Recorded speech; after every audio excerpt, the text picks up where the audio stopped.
MB আবে জমজম এক একেবারে চকচকে ঝকঝকে নতুন রূপে আজকে ঢাকা থেকে চরবরির উদ্দেশ্যে ছেড়ে যাচ্ছে।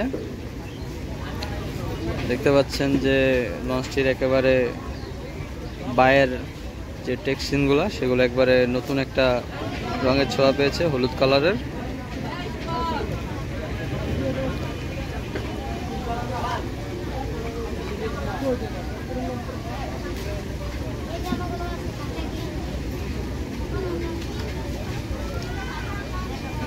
নৌযানটির বেশ বয়স হলো, যে একেবারে যে নতুন যৌবনের মতোই দেখা যাচ্ছে, একবারে নতুন রঙে বেশ দারুণভাবে ফুটে উঠেছে।